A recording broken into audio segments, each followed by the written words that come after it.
Hello दोस्तों, स्वागत है मेरे YouTube channel time study point में। तो चलिए अब हम टॉपिक क्या स्टार्ट करने वाले हैं, प्रकाश का अपवर्तन। ठीक है, यानी कि रिफ्रैक्शन ऑफ लाइट।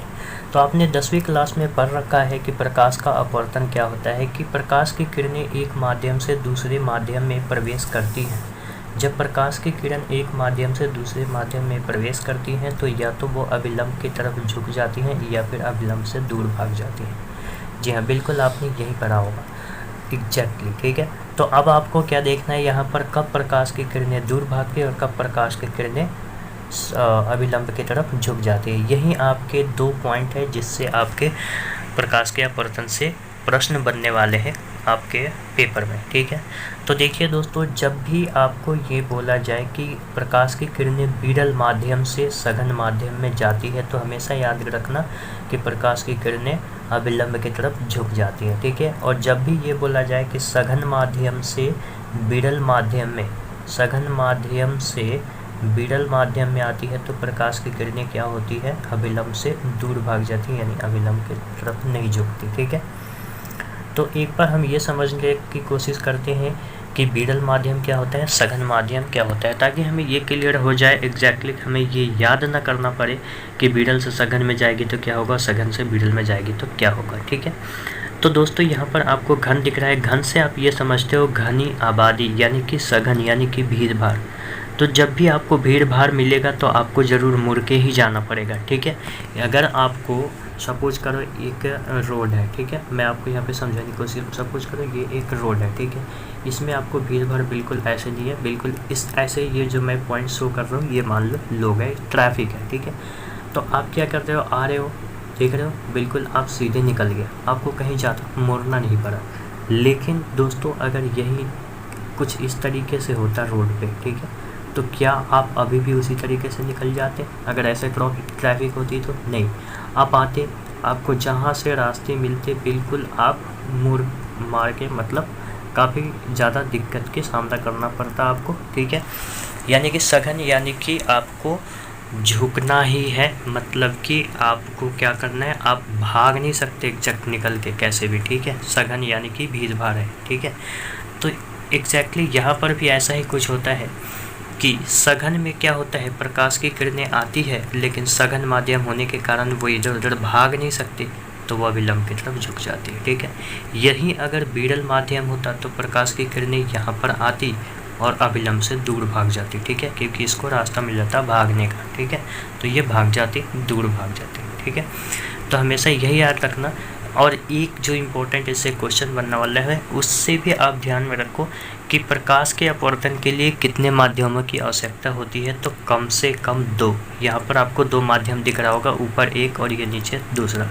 यदि दोस्तों आप इसको हवा मानते हो, यदि आप इसको हवा मानते हो तो इसको आपको क्या मानना पड़ेगा, या कोई दूसरा माध्यम ऐसा मानना पड़ेगा जिसके मॉलिक्यूल्स काफ़ी पास पास में हो। ठीक है, तो यदि आपसे ये पूछा जाता है कि हवा और पानी दोनों में सघन कौन, विरल कौन, तो हवा विरल हो जाएगा और पानी क्या हो जाएगा, सघन हो जाएगा। ठीक है, ऐसे ही आपसे पूछा जा सकता है। अब ये समझने के लिए आपको दिखाता हूँ मैं, हवा और पानी जब मैंने बता ही दिया तो यहाँ पर आपको एक बाल्टी दिख रहा होगा। ठीक है, अब बाल्टी में क्या है, एक हमने पेंसिल को कुछ इस तरीके से रखा। ठीक है, पेंसिल को जब यहाँ तक, ये पेंसिल एग्जैक्टली यहीं तक है। ठीक है, ये पेंसिल एग्जैक्टली यहीं तक है, कहाँ तक, जहाँ तक आपको पानी दिख रहा है बस वहीं तक है। ठीक है, लेकिन ये पेंसिल जो है आपको पानी में जैसे ही आप देखते हो तो वो कैसे दिखाई देने लगता है, मुड़ा हुआ। देख रहे हो आपको पानी में कैसे दिखाई दे रहा है, वो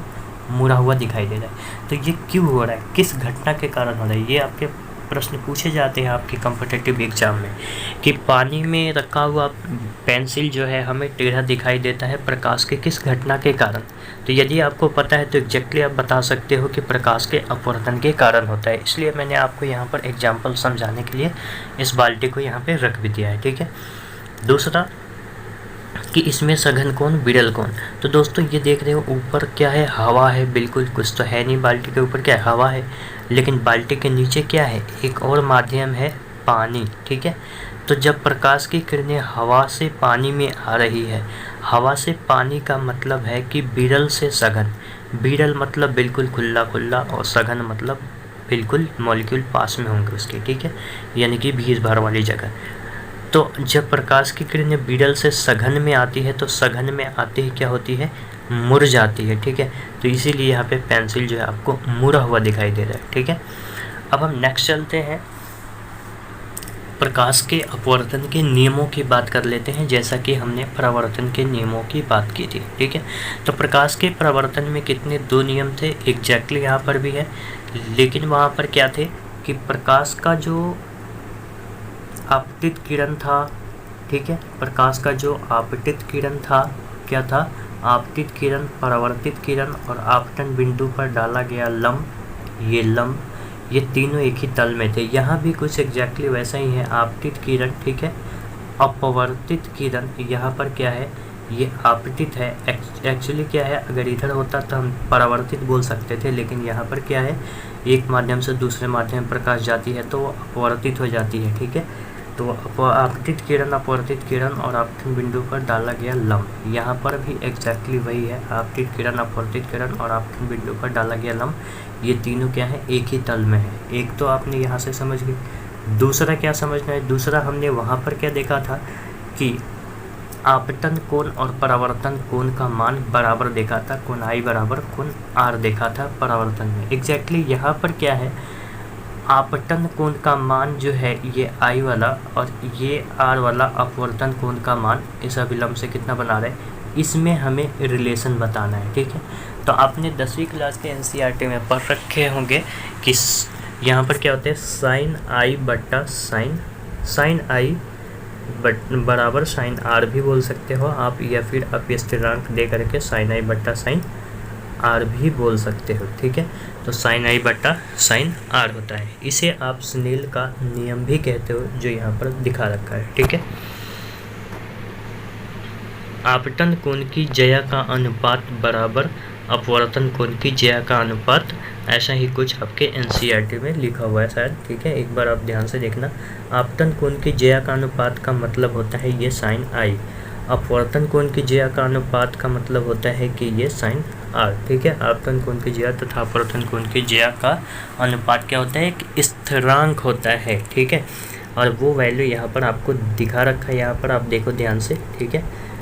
जब प्रकाश की किरणें माध्यम 1 से माध्यम 2 में गई है, यहाँ पर आप देख रहे हो माध्यम 1 यहाँ पर एयर दिखा रखा है, ठीक है, यानी कि हवा, और माध्यम 2 क्या दिखा रखा है, ग्लास, ठीक है। तो यहाँ पर बीडल क्या हुआ, हवा, और सघन क्या हुआ, ये ग्लास, ठीक है। तो बीडल से सघन में आने पे प्रकाश की किरणें क्या हो गई, झुक गई, ठीक है। और यहाँ पर कोण आई जो बन रहा, कोण आर, इसमें क्या रिलेशन है, तो साइन आई बट्टा साइन आर बराबर स्थिरांक, इसे आप स्नेल का नियम भी कहते हो। इसे काफ़ी ज़्यादा इंपॉर्टेंट है, याद रखना आप कि स्नेल का नियम क्या होता है, साइन आई बट्टा साइन आर, ठीक है।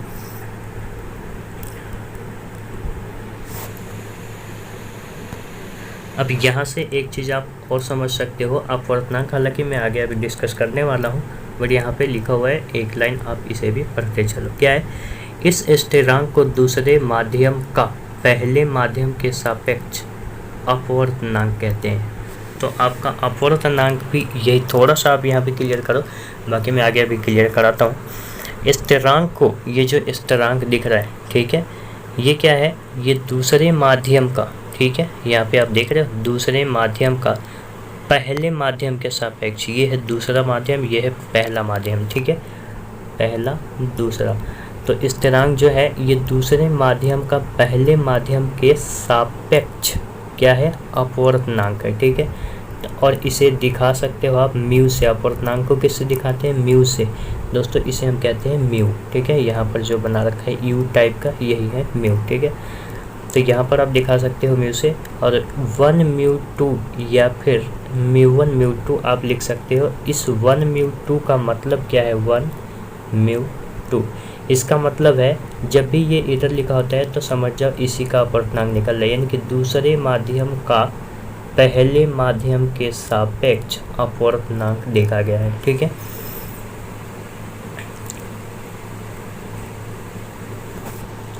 तो चलो अब हम आगे चलते हैं। यहाँ पर आप देख सकते हो कि जब किरण विरल माध्यम से सघन माध्यम में आती है तो अभिलंब की ओर झुकती है, ठीक है।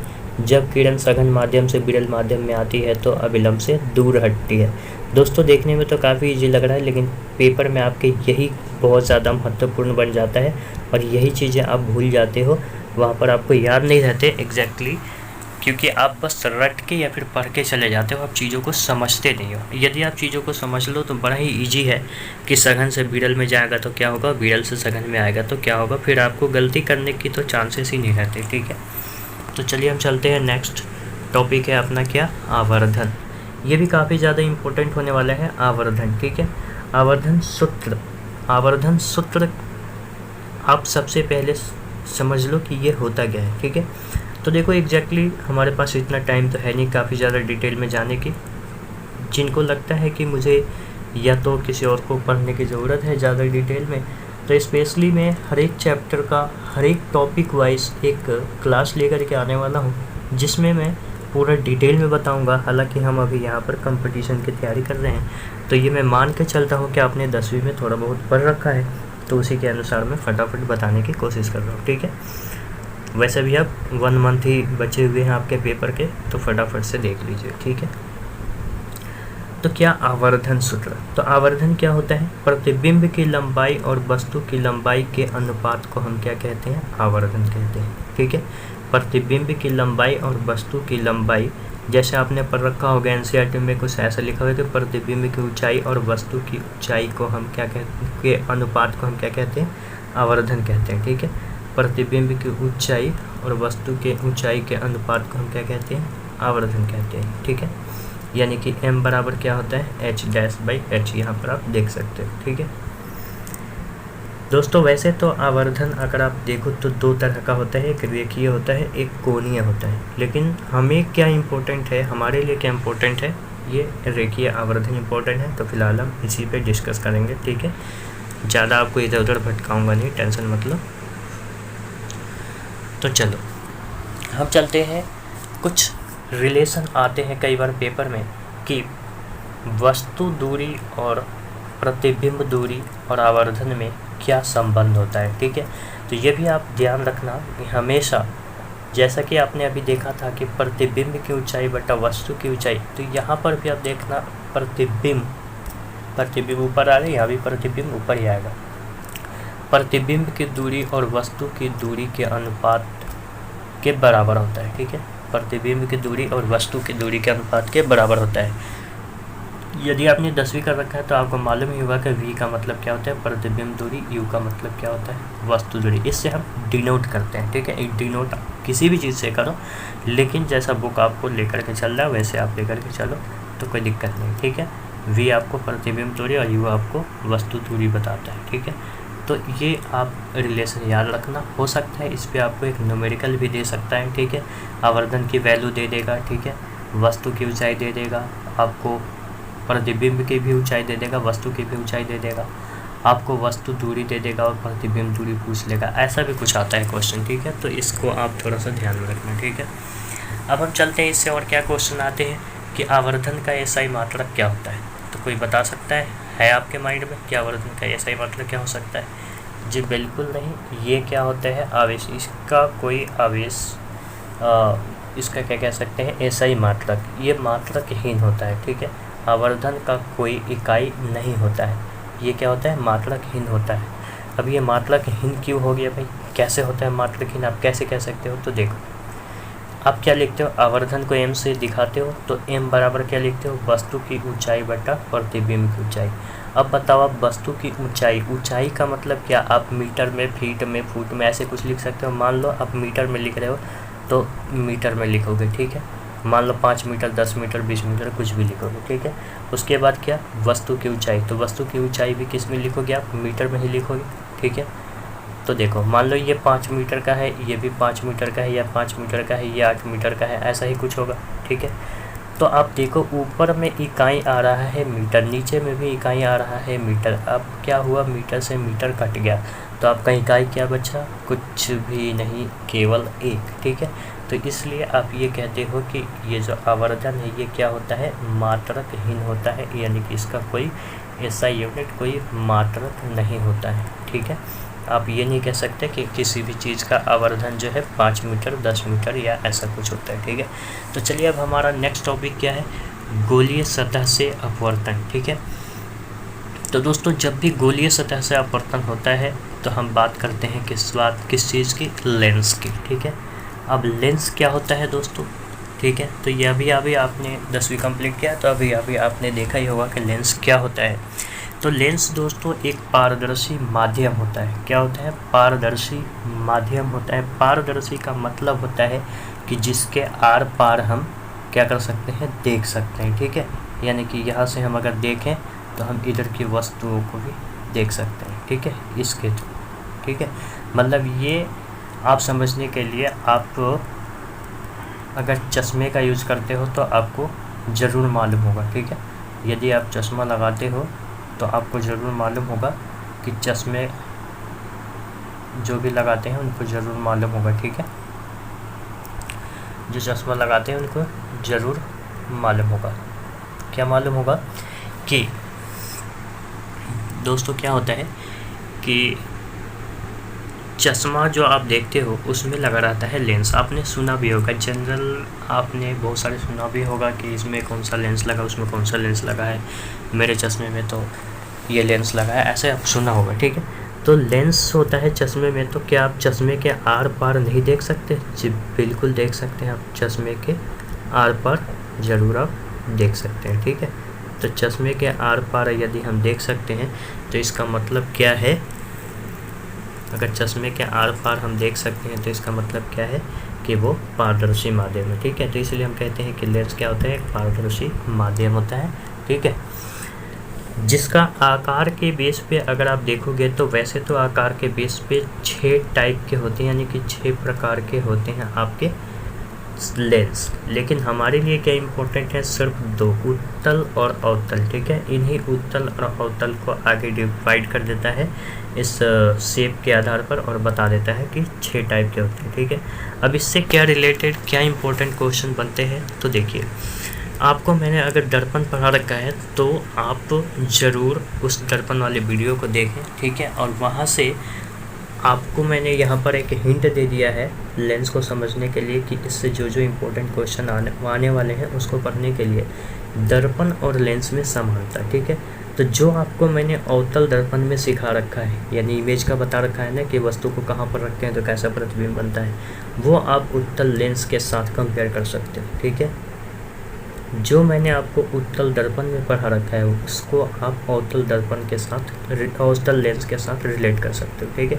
तो आपका सारा आंसर मिल जाएगा। फिर भी यदि आपको लगता है कि नहीं मुझे लेंस अच्छे तरीके से समझना है तो मैं उस पर आपको एक वीडियो बना दूंगा प्रॉपर, ठीक है।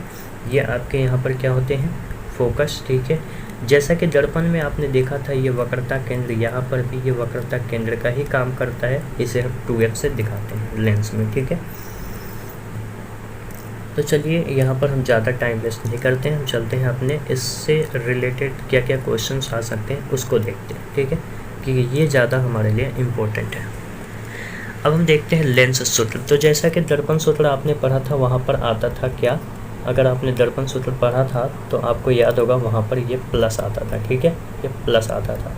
अब हम बात कर रहे हैं जो कोई लेंस की, तो लेंस में क्या आता है 1/f बराबर 1/v माइनस 1/u, 1/f बराबर 1/v माइनस 1/u। यहाँ पर v क्या है, प्रतिबिंब की दूरी, u क्या है, वस्तु की दूरी, f क्या है, फोकस दूरी, ठीक है। तो ये चीज़ें आप माइंड में रखना, ध्यान में रखना, ठीक है। अब हम बात करते हैं अपवर्तनांक की, ठीक है। तो अपवर्तनांक क्या होता है दोस्तों, तो अपवर्तनांक आपको समझाने के लिए मैं बता दूं, ये एग्जैक्टली है क्या, 2 स्पीड का रेशियो है, ठीक है। किसी माध्यम को ले लो, ठीक है, जैसे मान लो इधर है आपका हवा और इधर है आपका पानी या फिर कांच, ठीक है। तो यहाँ पर इसे मान लो ये माध्यम 1 है, ये माध्यम 2 है, ठीक है। अब क्या हुई, प्रकाश यहाँ से आई, ठीक है, प्रकाश सपोज क्या हुई, प्रकाश आई, ये प्रकाश आई, ठीक है। यहाँ पर आप एक अविलंब डालोगे, ठीक है। तो प्रकाश क्या होगी, इस प्रकाश जो है ये कुछ ना कुछ चाल से चल के आई होगी हवा में, ठीक है। तो प्रकाश की एक अपनी चाल है हवा में, इसे मान लो आप v है, ठीक है। फिलहाल के लिए आप v1 v2 से दिखाते हैं, मान लीजिए v1 है, ठीक है, क्योंकि ये माध्यम 1 में हम चाल देख रहे हैं तो मान लिया हमने इसको v1। अब हम देख रहे हैं प्रकाश जो है ये पानी में आकर के एग्जैक्टली इसको जाना चाहिए था सीधा, लेकिन ये सीधा नहीं जा कर के ये क्या हुआ, चूँकि यहाँ पर विरल माध्यम, यहाँ पर सघन माध्यम है, तो सघन माध्यम में प्रकाश क्या होती है, यह अभिलंब की तरफ झुक जाती है, तो ये झुक गए, ठीक है।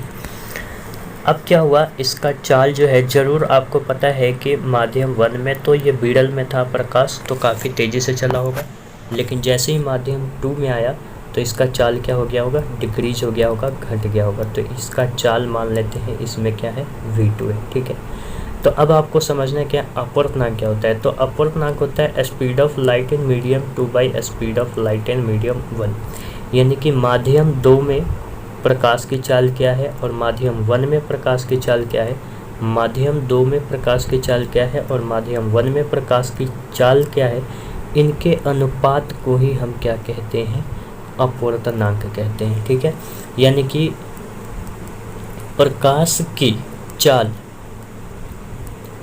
एक माध्यम का दूसरे माध्यम के रिस्पेक्ट में अगर हम देखते हैं तो उसे हम कहते हैं प्रकाश का अपवर्तनांक, ठीक है। तो यहाँ पर आपको समझ आया अपवर्तनांक क्या होता है, ठीक है। अब अपवर्तनांक का अगर देखा जाए कि अपवर्तनांक का एसआई मात्रक क्या होता है, तो फिर से वही मैं कहूँगा, यहाँ पर क्या है स्पीड, तो स्पीड का मीटर पर सेकेंड होता है, ठीक है, एसआई यूनिट। नीचे भी स्पीड है, इसका भी मीटर पर सेकेंड होता है। इस दोनों को काटोगे आपका यूनिट नहीं बचेगा, ठीक है। तो आपका क्या होगा, यहाँ पर क्या होगा, ये भी यूनिट लेस क्वांटिटी है, यानी कि अपवर्तनांक भी क्या है, एक मात्रकहीन है, ठीक है, इसकी भी कोई मात्रक नहीं होती, ठीक है। तो चलिए अब हम चलते हैं नेक्स्ट टॉपिक की तरफ। अब नेक्स्ट टॉपिक है हमारा क्या, लेंस की क्षमता। यहाँ पर मैं आपको थोड़ा सा डिस्कस कर दूँ कि जो अभी हमने देखा था अपवर्तनांक, आपको कई बार जो है पेपर में बहुत सारे ऐसे वैल्यूज़ जो होते हैं, हालांकि न्यूमेरिकल तो बहुत कम चांस है आने का, लेकिन इसमें बहुत सारे वैल्यूज़ आ जाते हैं कि कांच का अपवर्तनांक कितना होता है, ठीक है, हवा का अपवर्तनांक कितना क्या कहते हैं, हाँ, हवा का अपवर्तनांक कितना होता है, आपको पूछ लेता है तारपीन का तेल है उसका अपवर्तनांक, मतलब हर एक चीज़ का। तो इसका भी हमने एक आगे चार्ट लगा रखा है, आप पढ़ोगे क्लियर हो जाएगा, अभी मिलेगा, इसी वीडियो में है, थोड़ा सा आगे, ठीक है। चलते हैं हम नेक्स्ट टॉपिक की तरफ। तो नेक्स्ट टॉपिक हमारा क्या है, नेक्स्ट टॉपिक है लेंस का क्षमता, ठीक है। तो लेंस की क्षमता का मतलब क्या है, 1/f, ये रहा, आप देख रहे होंगे यहाँ पर 1/f, ठीक है। इससे क्या क्वेश्चंस बनते हैं, हमारा कंसंट्रेशन और फिलहाल जो फोकस है उधर ही रहना चाहिए, ठीक है।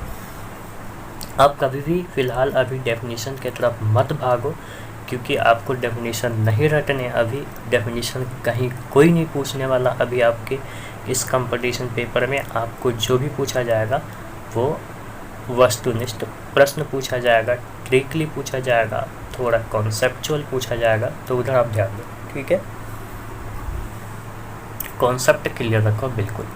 तो यहाँ पर क्या है आपका लेंस का क्षमता। तो लेंस की क्षमता जो होती है वो फोकस दूरी का व्युत्क्रमानुपाती होता है। इसको हम दिखाते हैं P से, ठीक है।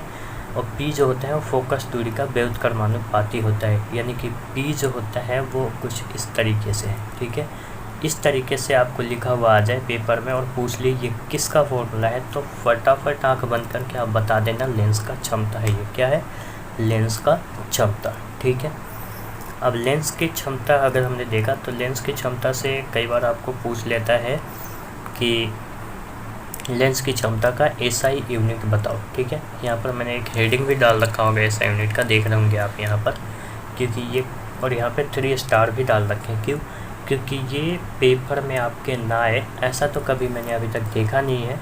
दिल्ली पॉलिटेक्निक का हर ईयर का पेपर उठाओगे मैक्सिमम आपको मिल ही जाता है ये क्वेश्चन, ठीक है। तो आप इसको रट लो, मेरा मानो तो रट लो, ठीक है। अगर आपको आता है तो ठीक है, नहीं आता तो रट लो। अब इसमें भी मात्रक 2 तरीके के होते हैं, देखना जरा, ठीक है। एक तो आपने पढ़ रखा है जो क्या पढ़ रखा है कि लेंस की क्षमता का मात्रक क्या होता है, डायऑप्टर, डायऑप्टर, ठीक है। ऐसा हिंदी में आपको वहाँ पर डायऑप्टर वहाँ पर लिखा हुआ मिल जाएगा पेपर में, ठीक है, डायऑप्टर, ठीक है। तो घबराने की कोई बात नहीं है, उसे हम डी से दिखाते हैं, ठीक है। तो ये हो गया डायऑप्टर। दूसरा आपको उसी पेपर में इस तरीके से भी मिल सकता है, मीटर ऐसे करके, पर मीटर। तो ये भी लेंस की क्षमता का ही यूनिट है, पर मीटर, ठीक है। अब ये कैसे कैसे कह सकते हो कम लेंस की क्षमता का यूनिट है, ठीक है। देखो दिखाता हूँ मैं यहाँ पर कैसे है। ये तो आपका 1 है लेंस की क्षमता, यानी कि क्या, P, तो आपने P से दिखा दिया, लिख दिया 1/f, ठीक है, 1/, अब 1/f, f को आप क्या फोकस दूरी बोलते हो।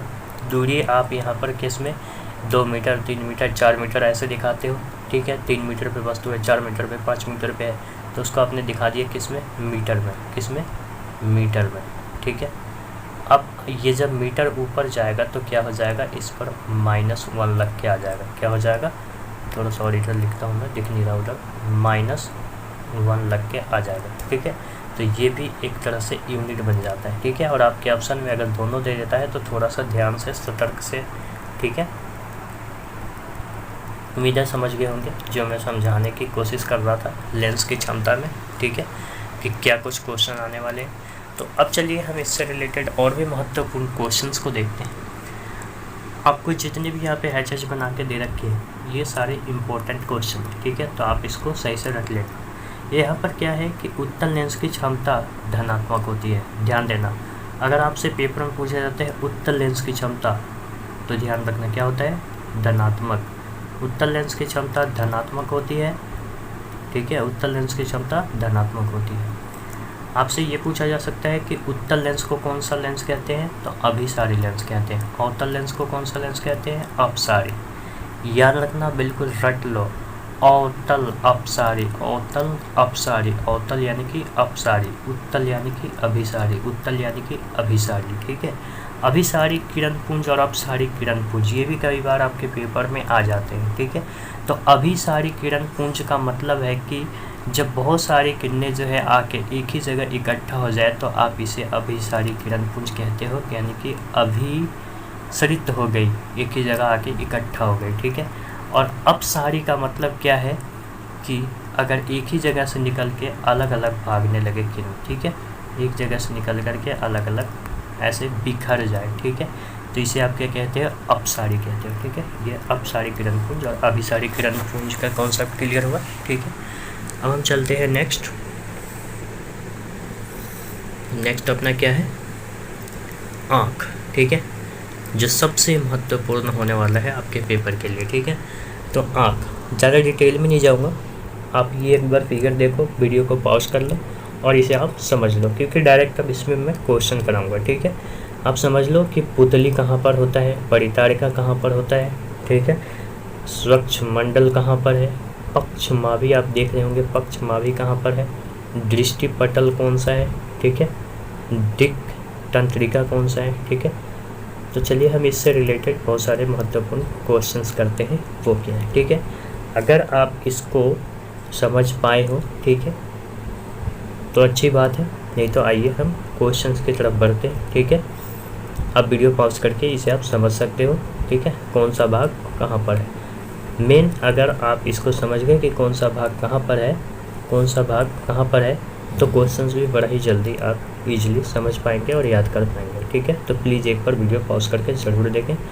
अब आगे आते हैं हम क्वेश्चन की तरफ, ठीक है। क्वेश्चन क्या है, प्रतिबिंब कहाँ पर बनता है, आपके आँखों में प्रतिबिंब कहाँ पर बनता है, तो रेटिना या दृष्टि पटल, कहाँ, रेटिना या दृष्टि पटल पर प्रतिबिंब बनता है। बात को गांठ में बांध लो, याद कर लो, रट लो, ठीक है।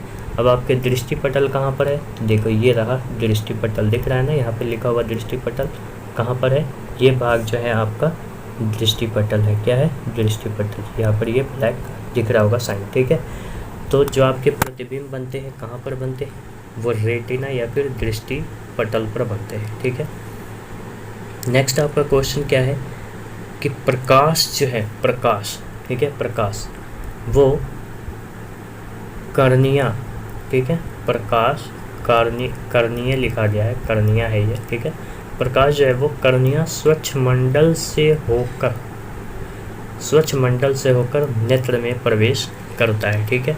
अब आपको ये देखना होगा कि स्वच्छ मंडल से होकर नेत्र में प्रकाश प्रवेश करता है क्या? जी बिल्कुल, यहाँ पर आपको दिख रहा है स्वच्छ मंडल, तो इसी से होकर के आपके आँखों में प्रकाश की क्या होती है?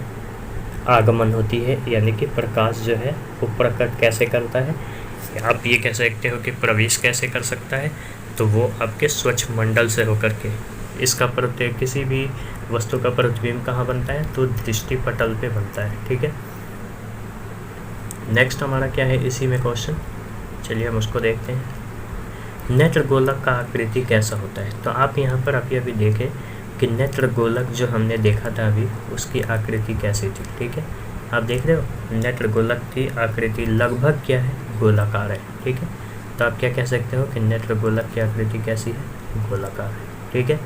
परितारिका किसके पीछे होता है? कर्निया के पीछे होता है, ठीक है। नहीं देखे तो चलिए एक बार मैं आपको दिखा देता हूँ, ठीक है। परितारिका कर्निया के पीछे होता है, परितारिका देखना है हमें, ठीक है। कहाँ चले आए हम? थर्ड पेज, लगता है हम थोड़ा सा आगे आ चुके हैं ना, सेकंड पेज पे हमें जाना है, ठीक है। तो देखिए यहाँ पर परितारिका फटाफट से देख लीजिए। परितारिका यहाँ पर दिख रहा है आपको, परितारिका, ठीक है। परितारिका दिख रहा है? जी बिल्कुल, आपको परितारिका दिख रहा है, ये दिख रहा है ना, यहाँ पर है परितारिका, ठीक है। ये किसके पीछे है? कर्निया के पीछे, ठीक है। परितारिका किसके पीछे होता है? कर्निया के पीछे। ऐसे ही आप देख सकते हैं और भी क्वेश्चंस। परितारिका किसके आकार का होता है? परितारिका का काम क्या है? परितारिका करता क्या है? तो अभी आपने यहाँ पर देखा था परितारिका क्या कर रहा था। परितारिका ये है ना आपका परितारिका, ये है परितारिका, ठीक है। ये चल थोड़ा सा एडजस्ट करना पड़ेगा आपको, ठीक है। एक्चुअली दिन में मुझे टाइम मिलता नहीं है, सो नाइट में ही बनानी पड़ती है वीडियो। पंखे की भी आवाज़ थोड़ी सी आ रही होगी तो सॉरी उसके लिए। यहाँ पर देख रहे हैं आप परितारिका, ठीक है। तो परितारिका जो है, यहाँ पर परितारिका से पहले आपको एक पुतली भी दिख रहा होगा, ये है पुतली, ठीक है। और ये परितारिका है। तो परितारिका क्या कर रहा है? पुतली के आकार को नियंत्रण में कर रहा है, मतलब कि उसके आकार को बढ़ने नहीं देता है, ठीक है। पुतली के आकार को नियंत्रित करता है। तो यहाँ पर आप देख सकते हैं परितारिका क्या कर रहा है? पुतली के आकार को नियंत्रित कर रहा है। क्या कर रहा है? नियंत्रित कर रहा है। यहाँ पर लिखा गया है कि परितारिका क्या करता है? पुतली के आकार को नियंत्रित करता है, ठीक है। अब चलिए आपके क्वेश्चंस आ जाते हैं कई बार कि अभिनेत्र लेंस, एनसीईआरटी क्वेश्चन ही के अभिनेत्र लेंस की वह क्षमता जिसके कारण वह अभिनेत्र लेंस की वह क्षमता जिसके कारण वह अपनी फोकस दूरी को समायोजित कर लेती है। क्या करती है? फोकस दूरी को समायोजित कर लेती है, उसको हम क्या कहते हैं? समंजन क्षमता कहते हैं। तो इसको रट लेना, याद कर लेना, ध्यान में रखना कि अभिनेत्र लेंस की वह क्षमता जिसके कारण फोकस दूरी को समायोजित कर ले उसे कहते हैं समंजन क्षमता। सुस्पष्ट दृष्टि की अल्पतम दूरी क्या होती है? यानी कि आप किसी भी किताब को लेकर के पढ़ाई कर रहे हो तो उसको कितना पास में आप रखोगे कि आपको उसके लिखे हुए हर एक शब्द काफ़ी क्लियर और स्पष्ट रूप से दिखाई दे, उसी को आप कहते हैं सुस्पष्ट, ठीक है। तो सुस्पष्ट की सिस्टम की वो सबसे अल्पतम मतलब क्या होता है? कम से कम दूरी। तो कम से कम दूरी क्या है कि बिल्कुल आप आँख में सटा लो या फिर थोड़ा सा अलग रखो, मतलब क्या है कि वहाँ पर आपको बिल्कुल स्पष्ट दिखाई देगा। तो वो दूरी जो होता है वो 25 सेंटीमीटर होता है, याद रखना, ठीक है। ध्यान में रखना कि सुस्पष्ट दृष्टि की अल्पतम दूरी क्या होती है? 25 सेंटीमीटर। अब यहीं पर मैं आपसे एक क्वेश्चन पूछ लेता हूँ कि बताओ कि आप अधिकतम कितने दूरी तक देख सकते हो, ठीक है। ये भी क्वेश्चन काफ़ी इंपॉर्टेंट है, इसलिए मैं आपको बार बार बोलता हूँ केवल आप पीडीएफ नहीं पढ़िए, वीडियो को देखिए। वीडियो देखने से आपके बहुत सारे ऐसे डाउट, बहुत सारे क्वेश्चंस ऐसे आपको मिल जाएंगे जो शायद मैं पीडीएफ में नहीं लिख रहा, ठीक है। क्योंकि मैंने पहले भी बोल रखा है पीडीएफ लिखने का मकसद मेरा क्या है टॉपिक को कवर करना, ठीक है, क्योंकि उससे रिलेटेड हर एक क्वेश्चन कवर हो जाए। तो बताइए आप अधिकतम आप कितनी दूरी तक देख सकते हैं? तो किसी के माइंड में आ रहा होगा 10 kilometre, 5 kilometre, 50 kilometre, 60 kilometre, 10 kilometre. तो इस तरीके से कुछ भी नहीं है दोस्तों। क्या आप चाँद को नहीं देख सकते? क्या आसमान में तारे को आप नहीं देख सकते? आपने कभी ये सोचा है? तो दोस्तों अधिकतम जो दूरी है आपके देखने की वो अनंत है। मतलब आप इतनी दूरी क्या अभी कोई डिसाइड ही नहीं है कि आप कितनी दूरी तक देख सकते हो। अनंत है, अनिश्चित है, ठीक है। वो निश्चित नहीं है कि 1000 किलोमीटर, लाख किलोमीटर तक ही आप देख सकते हो। मतलब जहाँ तक दिखाई देता है आप देख सकते हो, यानी कि इसका आंसर क्या है? अनंत है, ठीक है। तो ये ध्यान में रखना कि सुस्पष्ट दृष्टि की अल्पतम दूरी जो होती है वो तो 25 सेंटीमीटर होती है, और अगर पूछता है कि आपके अधिकतम देखने की दूरी क्या है तो वो आप इनफाइनाइट यानी कि अनंत होता है, ठीक है। नेक्स्ट क्या है कि मानव के नेत्र का क्षैतिज दृष्टि, मानव के नेत्र का जो क्षैतिज दृष्टि होता है वो कितना डिग्री का होता है लगभग? वो भी एक आँख का पूछा गया है, ध्यान में देना, ठीक है। एक आँख यानी कि एक आँख बंद कर लो और क्षैतिज यानी कि रेखीय, ठीक है, आप देख सकते हो। तो कितना देख सकते हो? तो क्षैतिज यानी कि 150 डिग्री। मानव के एक नेत्र की जो क्षैतिज दृष्टि होती है वो कितना होती है? 150 डिग्री, ठीक है। तो 150 डिग्री रट लो, याद कर लो, ठीक है। अब इसी के नीचे आपको एक और क्वेश्चन है, और ये क्वेश्चन मैं देना इसलिए इम्पोर्टेंट समझा क्योंकि हो सकता है बहुत से लोग ऐसे दिमाग लगा लें कि एक आँख का अगर 150 है, पेपर में अगर पूछ देता है कि दोनों नेत्रों का क्षैतिज दृष्टि क्षेत्र लगभग कितना होगा, तो एक का 150 तो दो का कुछ लोग 300 मार के कहीं आंसर ना आ जाए, ठीक है। क्योंकि एक का 150 तो दो का 300, ये गलत है। यहाँ मैथ नहीं लगाना, यहाँ साइंस लगाना है, ठीक है। यहाँ थॉट चलते हैं।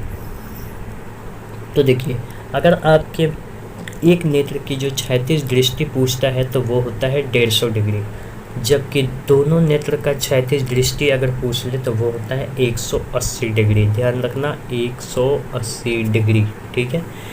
कभी आप देख करके देखना दोनों आँखों से कितने डिग्री तक आप देख सकते हो, यानी कि दोनों अब हाथ फैला लेना, बिल्कुल एग्जैक्ट 180 डिग्री पे ही फैलता है, ठीक है। दोनों हाथ दोनों साइड में लेके जाना ऊपर, ठीक है। उसके बाद देखना कि वो दोनों 180 डिग्री पे हैं। फिर आप देखना कि क्या उसके पीछे आप देख पा रहे हो? नहीं देख पाओगे, ठीक है। बिना मुंडे घुमाए देखना, ये नहीं कि मुंडे घुमा के देखने लगा, ठीक है। हालांकि हमें क्या मतलब है, अभी क्वेश्चन और आंसर से मतलब है, तो क्वेश्चन आंसर आपके मिल गए, ठीक है। एक आँख की 36 तो 150 और दो आँख की तो 180। यहाँ पर और भी क्वेश्चन हम देख लेते हैं कि मोतियाबिंद में आँख के किस भाग का ऑपरेशन होता है। ये क्वेश्चन भी कई बार पूछे गए हैं, ठीक है। तो मोतियाबिंद में आँख के कॉर्निया का ऑपरेशन होता है। किसका ऑपरेशन होता है? कॉर्निया का ऑपरेशन होता है, ध्यान रखना। जब भी मोतियाबिंद होता है तो कॉर्निया का ऑपरेशन होता है, ठीक है। रेटिना, आपका अगला क्या है? रेटिना, यानी कि रेटिना पर कैसा प्रतिबिंब बनता है, ये पूछना चाहते हो। रेटिना पर वास्तविक उल्टा और छोटा प्रतिबिंब बनता है। कैसा बनता है? जी हाँ दोस्तों, वास्तविक उल्टा और छोटा प्रतिबिंब बनता है। आपसे ये भी क्वेश्चंस कई बार पूछे गए हैं कि किसी वस्तु को हम अपनी आंखों में अगर एक बार देख लेते हैं और फिर तुरंत अपनी आंखों को दूसरे वस्तु की तरफ मोड़ते हैं तो उस द्रव्यमान क्या होता है, उसके दौरान जो पहले वस्तु को हमने देखा है तो उसकी इमेज जो है कुछ देर तक बनी रह जाती है मेरी आंखों में, ठीक है। अभी भी आप देख सकते हो, आप किसी भी वस्तु को देखो, अपने हाथ को ही देखो और तुरंत अपने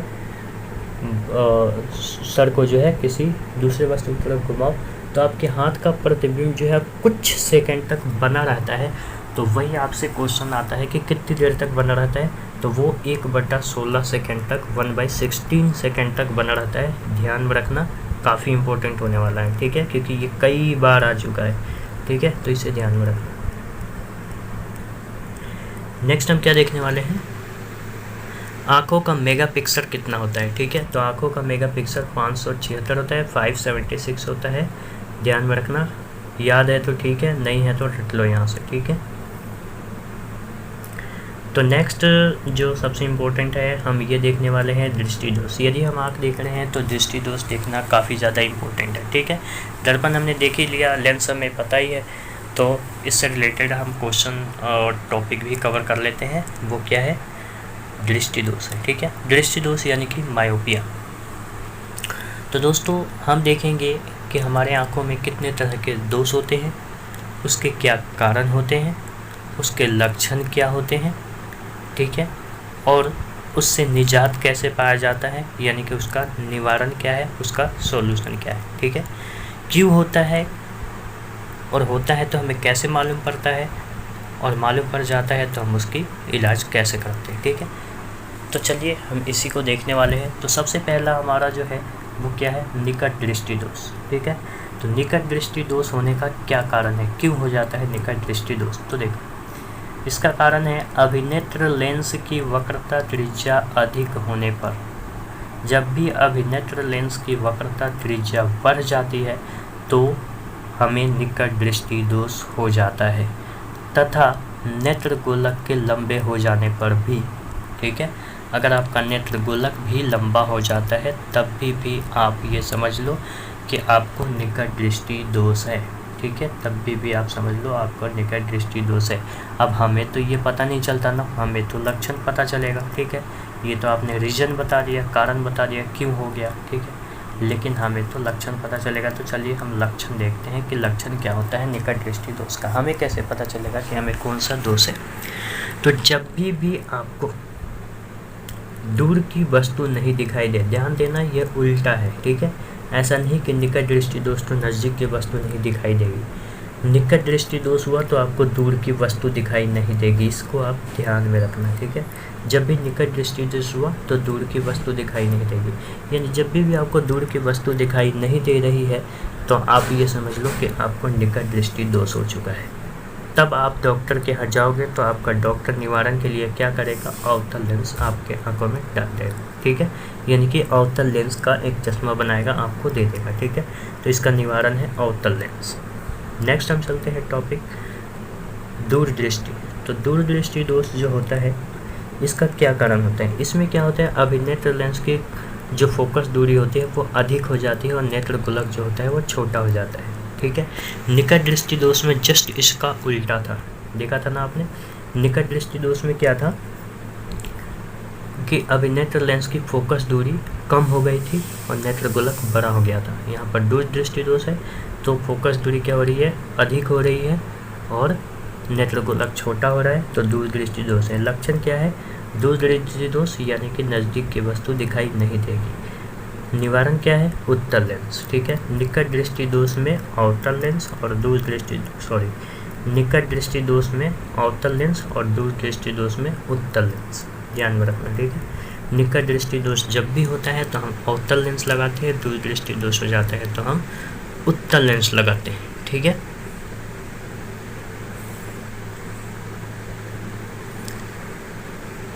अब हम चलते हैं, एक और दोष होता है जिसे हम कहते हैं जर्रा दृष्टि दोष, जिसे आप मोतियाबिंद भी कह सकते हो, ठीक है। यानी कि मोतियाबिंद, अभी हमने देखा था मोतियाबिंद में किसका ऑपरेशन होता है? कर्निया का ऑपरेशन होता है, ध्यान में रखो, ठीक है। इसका कारण क्या होता है? इसका कारण होता है पक्षमाभी पेशियाँ जो होती है वो धीरे धीरे कमज़ोर होने लगती है, दुर्बल होने लगती है, ठीक है।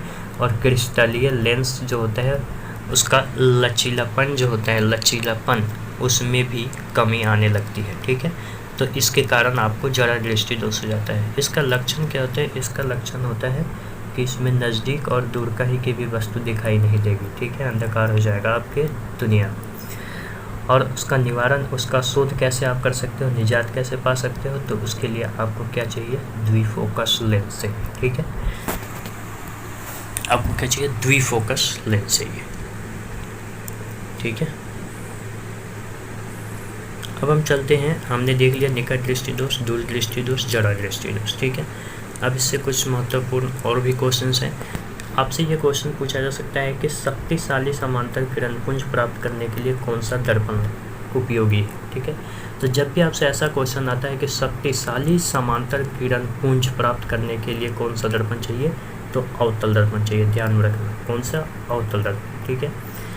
अब मैंने आपको स्टार्टिंग में बताया था कि मैं आपको आगे कुछ अपवर्तनांक के वैल्यू दूंगा, ठीक है। अपवर्तनांक तो स्टार्टिंग में बता दिया था कि दो मतलब प्रकाश की चाल जो होती है वो एक माध्यम का दूसरे माध्यम के रिस्पेक्ट में देखा जाता है, तो उसे हम अपवर्तनांक कहते हैं, ठीक है। यानी दोनों के चालों के अनुपात को हम क्या कहते हैं? दोनों माध्यमों में चालों के अनुपात को, प्रकाश के दोनों माध्यमों में चालों के अनुपात को हम क्या कहते हैं? प्रकाश का अपवर्तनांक कहते हैं। वही आपको यहाँ पर दिया गया है कि प्रकाश का अपवर्तनांक अलग अलग माध्यमों में क्या होगा, और ये आता ही है, तो इसको आप ध्यान में रखना और याद कर लेना, ठीक है। मैं आपको एक बार फिर भी बता देता हूँ कि वायु में प्रकाश का वेग तथा जल में प्रकाश का वेग का अनुपात कितना होता है। तो वायु में प्रकाश का वेग तथा जल में प्रकाश का वेग का मतलब है 1.33। कितना?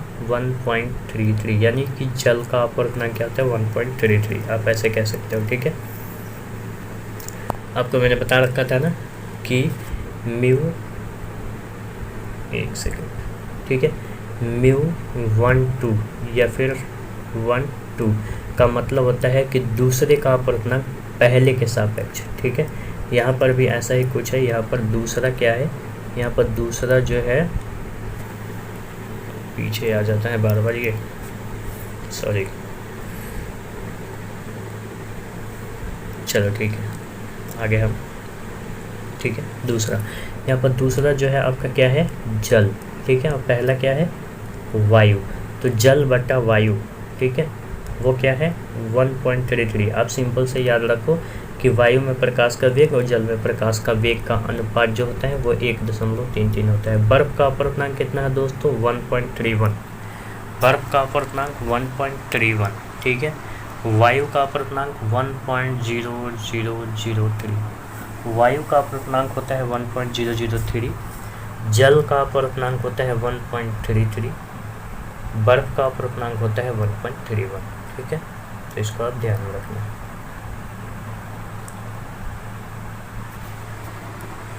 यहाँ पर आप देख सकते हो आगे, यहाँ पे आ भी गया कि जल का अपवर्तनांक क्या होता है? 1.33, ठीक है। अब चलो देखो, ये क्वेश्चन काफ़ी ज़्यादा इम्पोर्टेंट है ये भी। किसी वस्तु का वास्तविक तथा समान आकार का प्रतिबिंब प्राप्त करने के लिए वस्तु को उत्तल लेंस के सामने कहाँ रखा जाए, ठीक है। उत्तल लेंस पे ध्यान है आपको, मैंने कुछ ज़्यादा इम्पोर्टेंट कराया नहीं क्वेश्चन, ठीक है। तो जो इम्पोर्टेंट उससे क्वेश्चन आने वाले हैं उसको मैंने यहाँ पर रख दिया, ठीक है। क्या है वो? किसी वस्तु का अगर आप वास्तविक और समान आकार का प्रतिबिंब प्राप्त करना चाहते हो तो उस वस्तु को उत्तल लेंस में कहाँ रखोगे?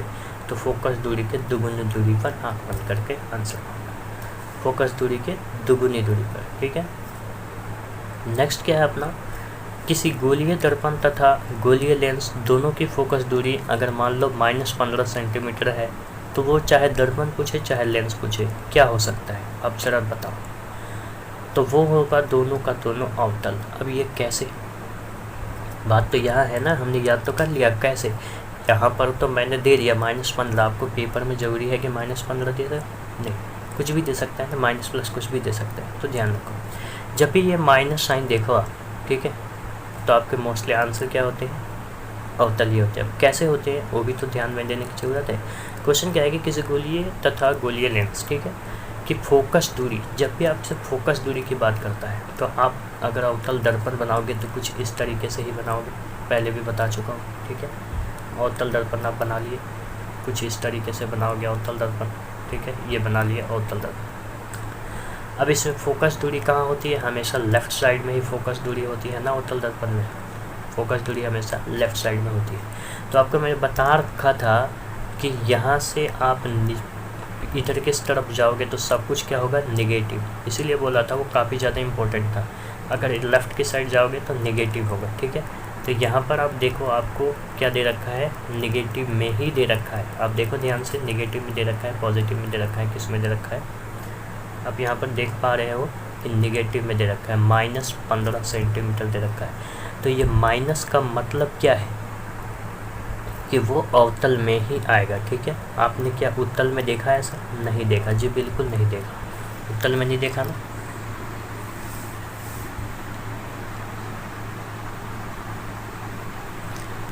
एक मिनट, हम कौन से पेज पे थे? अभी हम थे जी बिल्कुल इसी पर थे, ठीक है। तो आपने क्या देखा, ऐसा नहीं देखा ना? एक सेकेंड, ठीक है। अब हम चलते हैं थोड़ा नेक्स्ट आगे की तरफ। दृष्टि दोष हमने देख लिया था, ये 1.3 वगैरह देख लिया था, लास्ट पेज ही था, ठीक है। देखिए हमने क्या देख लिया अभी, किसी गोलीय दर्पण तथा गोलीय लेंस, ठीक है, कि फोकस दूरी अगर -15 सेंटीमीटर है तो -15 से आप क्या समझ जाओगे कि वो दोनों ही क्या है, अवतल है, ठीक है, अवतल।